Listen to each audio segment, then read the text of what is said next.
In the day's other headlines, Brazil's former president, Jair Bolsonaro, has been formally charged with attempting a coup to stay in office after losing the 2022 election. Brazil's top prosecutor also alleges Bolsonaro planned to poison his successor and kill a Supreme Court judge. The nearly 300-page indictment says Bolsonaro and his co-conspirators tried to, quote, bring down the system of the powers and the democratic order.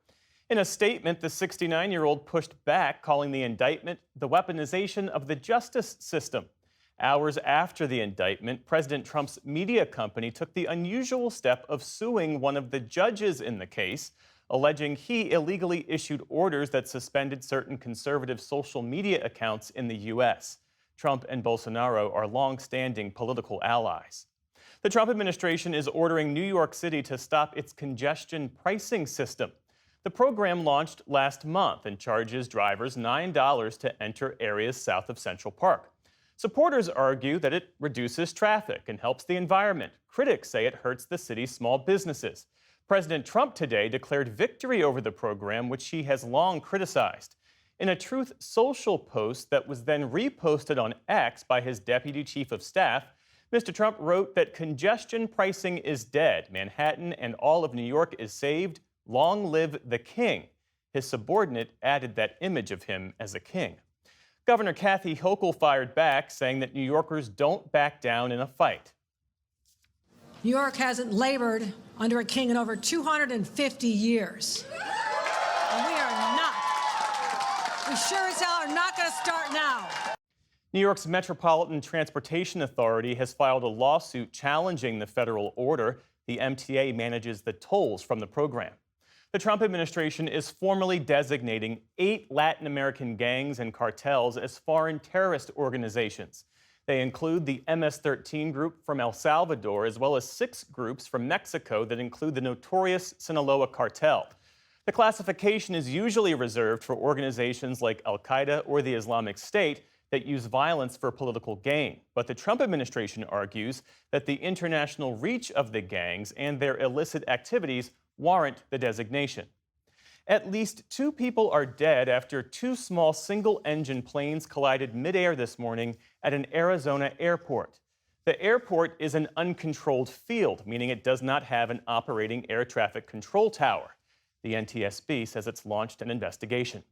Meantime, the U.S. aviation sector earlier today asked Congress for robust emergency funding for air traffic control technology. Groups representing industry heavyweights like Boeing and several major airlines sent a letter to lawmakers today requesting money to support hiring and new technology.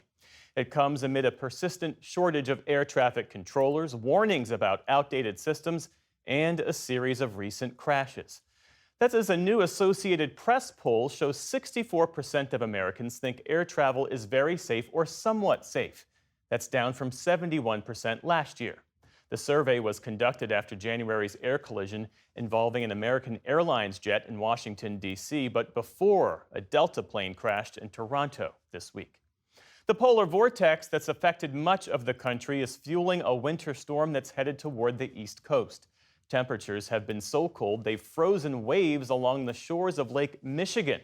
From Montana to the Gulf Coast, nearly 90 million people are under alerts for extreme cold. This latest winter storm will bring snow and freezing rain across parts of the Tennessee and Ohio valleys and the mid-Atlantic. The storm has already dumped snow in places like Missouri and in Kentucky, where 14 people died from floods last weekend. Governor Andy Beshear said the snow will only add to that state's concerns. And the challenge here is the hardest hit areas of the flood could get another 3 to 4 inches tonight. If the snow wasn't tough enough, it's cold right now. It's going to get dangerously cold tonight and into tomorrow. There is relief in sight. Temperatures are expected to climb back above freezing across nearly all the affected areas by the weekend. The 86-year-old white man who just last week pleaded guilty to shooting a black teenager when he rang the wrong doorbell has died. Andrew Lester pleaded guilty last Friday to second-degree assault in the 2023 shooting of then 16-year-old Ralph Yarl. Yarl ended up at Lester's house by mistake after mixing up the streets where he was due to pick up his siblings. Lester faced up to 7 years in prison and was scheduled to be sentenced on March 7th. Prosecutors gave no details on a cause of death. Jarl survived the shooting, and the honor student is now a freshman at Texas A&M University. On Wall Street today, stocks rose despite ongoing concerns about President Trump's tariff plans. The Dow Jones Industrial Average gained about 70 points on the day. The Nasdaq rose about 15 points. The S&P 500 also added nearly 15 points to close at a new all-time high. Still to come on the NewsHour, the supposed accidental firing of USDA employees fighting the bird flu outbreak raises questions about the response. A transgender Navy pilot speaks out on the Trump administration's opposition to trans people serving in the U.S. military. And Judy Woodruff examines what history tells us about polarization and how it could lead to a more unified nation. This is the PBS NewsHour from the David M. Rubenstein Studio at WETA in Washington, and in the West from the Walter Cronkite School of Journalism at Arizona State University.